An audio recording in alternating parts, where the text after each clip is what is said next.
My grandfather owned a bunch of shoe factories. So, we were really rich. He wasn't around anymore. But Dad always said he was a great man, and we owed everything to him. He had all the luxuries in the world. But growing up, Mom and Dad made sure I stayed grounded. I turned out to be a pretty good kid, if I dare say so myself. I always helped out people around me, was respectful to teachers, and didn't travel much in our private jet to reduce my carbon footprint.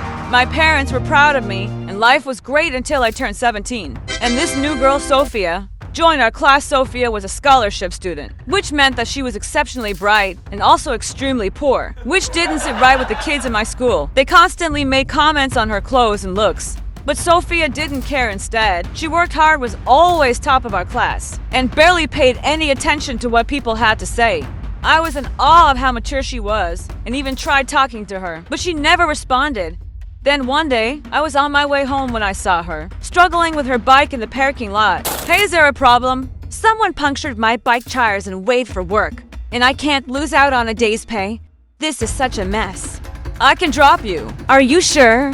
Yeah, no problem. And that's how Sophia and I finally had our first conversation. She told me she was an orphan and lived in a foster home nearby. She was just 17 and working 2 jobs to support herself. You're the bravest person I know. I'd love it if we could be friends. Aren't you too rich to be friends with someone like me? What does that have to do with anything? Sophia smiled, and since then, we became inseparable. We'd go to the movies and the mall together, and no matter how much I tried, Sophia would never let me beg for her. The more Sophia and I got closer, the less time I got to meet my other friends. So, when a friend of mine invited me to her birthday, I couldn't say no. I even invited Sophia, but she refused. Your friends look down on me. Of them have made fun of me to my face. And the ones who haven't still make it obvious enough. They can be a bit silly, but trust me, they aren't so bad once you get to know them. We can buy you a nice outfit and do some makeup on you, and you'll be lovelier than ever. No one will make fun of you after that. And what if I don't wear fancy clothes?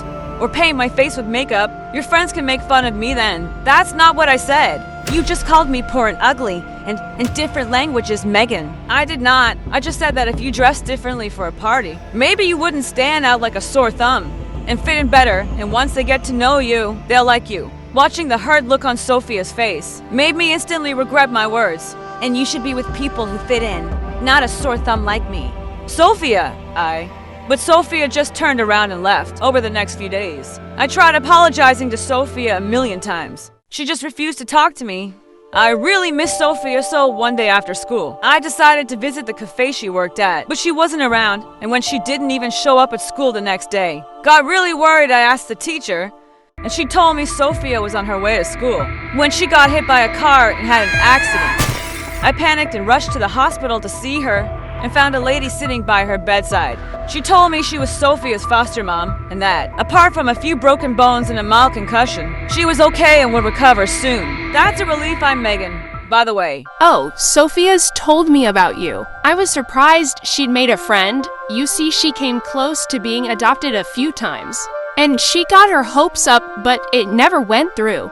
I think she's afraid of getting close to anyone. She has no relatives at all. She tried finding them, but didn't have much luck. Maybe you can help. You come from an influential family, right? It would be a dream come true for her. I thought about it. Maybe if I found her family, Sophia would finally see that I'm her friend, and she'd have a real home too. So I left my email ID with Sophia's foster mom and asked her for all the information she had on Sophia and her parents so we could start tracing her family. She mailed everything to me soon, and I gave the documents to Dad. He promised he'd look into it, and a few days later he came back with shocking news. Megan, I don't know how this is possible, but Sophia is your second cousin. What? Dad told me that my grandfather had an older brother who was Sophia's grandfather, and even more shocking was that she was poor because my grandpa stole her grandfather's sheriff, the wealth, which had LED to the two families breaking ties. After the dispute, Sophia's grandfather left town and changed the family name. I guess that's why after her parents' accident, no one was able to trace anyone related to Sophia. So, Grandpa was a thief and a liar. You told me he was the nicest man you've ever known. It's what I believed. I didn't know about any of this till I started looking into the matter and consulted the family lawyer. I swear well. We can't change the past, but we need to tell Sophia the truth now. We can't do that, Megan. You know I'm running for mayor. What if she leaks this information to the media? I can't afford such a big scandal now. what people think. Our business has been built partly on stolen wealth. So we'll just let her rot in a foster home. That's when Dad suggested that he could adopt Sophia and take care of her like family. But I had to promise to keep his discovery a secret. I just wanted Sophia to have a better life, like she deserved, even though I didn't feel good about keeping the truth from her. I agreed, and the next day, Dad went to the hospital with me and spoke to Sophia and her foster mom about adopting her. Sophia was shocked at first, but she eventually agreed. And a week later, she came home with us. I was just helping her unpack when she walked over to me. Megan, thank you. I never expected to find a home. And to have you as my sister is a blessing. Does that mean you've truly forgiven me? Duh, obviously.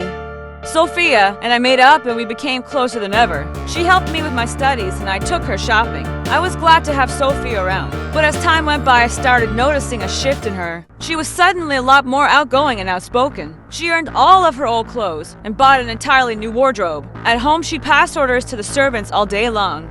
And at school, she walked around like she owned the place. This one time, Sophia's ex-foster mom came home to visit her, and Sophia refused to calm down. But she came all this way just to see you. I don't, Megan, stay in touch with anyone from my old life. And I'm pretty sure she's here for money. That's not fair, Sophia. She was there with you the whole time.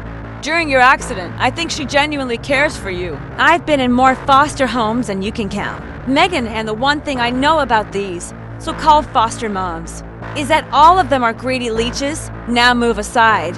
I'm watching the new BT10 video, and it's literally the most gripping series of all time about these two sisters who go around conning people. I'm learning so much from it about family and sisterhood. Sophia was unrecognizable, and I hated this side of her. But my parents didn't seem to mind at all. In fact, they'd grown really fond of her, and were really impressed with how smart she was, especially Dad at first. I thought he was just being nice because he felt guilty.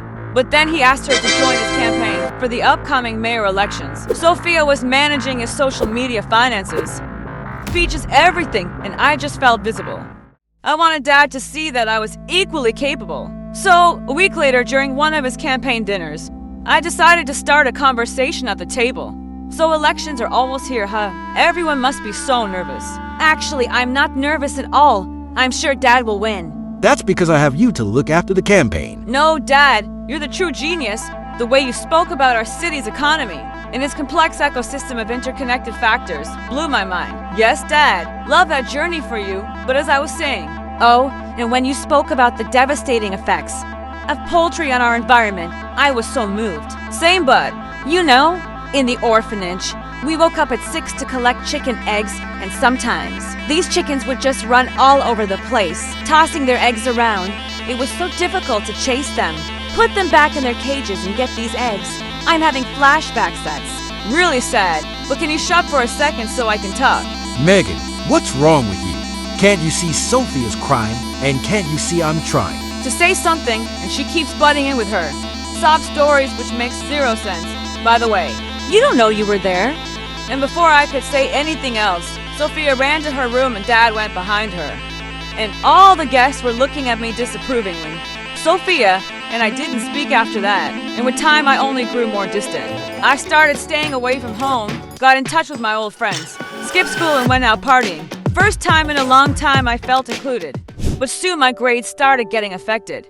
And when I failed some major tests, Dad was not happy. I can't believe you failed. Look at Sophia. She had nothing growing up and turned out so smart. Why can't you be more like her? Because I'm not her dad. I know you feel guilty that Sophia lost her part of the property because of Grandpa. But what are you overcompensating so much? Get a grip, dude. I don't know what's gotten into you these days. You're grounded. I wanted to argue more, but Dad got a phone call and left. I was still sulking in my room. When I got a call from one of my friends about a party, I decided to sneak out after dinner. But later that night when I came back home, I found Sophia waiting for me in my room. Well, hello there. Oh my God, you scared me. What are you doing here? Waiting for you, of course. So how was the party? I hope you had fun. Because it's the last time you're going out. Once Mom and Dad find out that you disobeyed them, they'll ground you for life. Don't you think you're taking this too far? You know you're not actually part of the family, right? My parents felt sorry for you and took you in. Then why do I feel such a strong action to your dad? Actually, he kind of looks like my dad. If only ever seen one photo, but the resemblance is uncanny. She had a really strange expression on her face. It must be a coincidence. Are you sure about that? Yeah, what else? Sophia just shrugged and turned away, but for some reason I felt really uneasy. I couldn't sleep the whole night, and the next morning when I woke up, Sophia was gone, her room was empty, her clothes were gone, and it looked like she never even lived here. I immediately called her, but it went straight to voicemail. I called Dad, but he had no idea either. The entire week we searched for Sophia everywhere. I tried calling her friends, her old foster mom, even the orphanage she once lived in. But no one had any idea where she was. Almost lost hope when one morning I woke up to loud, banging noises. I went downstairs and saw Dad and the servants holding the main door to stop people from barging in. What's happening? Who are these people? I'll tell you later. Just go to your room and call the police. The cops arrived within minutes and got rid of the crowd. After which Dad explained everything. He told me how Sophia had found out the truth about her grandfather and told the media how my family's wealth was built by stealing from her family. She also accused us of hiding the truth from her, so we didn't have to give her anything. It's a huge scandal, Megan. Sophia's suing us, and I have to step down from my candidacy too. Those people out there were reporters trying to get more information. But how did Sophia even know? Her family lawyer had given me a file with all the property dispute papers and a bunch of pictures, and it's all missing. Sophia had access to my office, so I guess she must have stolen it. But I don't get it. We were nothing but nice to her, and she stabbed us in the back. Dad, we should have told Sophia the truth. Maybe then she wouldn't have told the media. Now we have to face what's happened. The next couple of days were a mess. Dad and Sophia fought each other in court, and eventually, it was decided that Dad would have to part with 1/3 of his property, care about the property. But what hurt me the most was that Sophia didn't talk to me. Not even once time went by, and my parents and I eventually recovered from the loss. I never heard from Sophia again, but she was always there in the back of my mind. Soon after I moved out for college and decided to join Dad's shoe business, I was in Bora Bora for a vacation. I heard a familiar voice. I always knew you were a beach bum, Sophia. What are you doing here? How have you been? Remember, I told you about that Been Sister Megan video. That inspired me to check this place out, and I fell in love with it. So I opened a small sushi place, and life's good. I'm happy to hear that. Listen, I don't know what to say or how to apologize. I'm really sorry for how things turned out. I'm sorry for not talking earlier. I was excited about getting adopted and getting attention. It hurt when my relatives lied to me. And you were my friend too. I lied to protect my dad, but that was wrong. Our family's actions are unforgivable, but we're still related. I want you in my life. I think I'd like that too.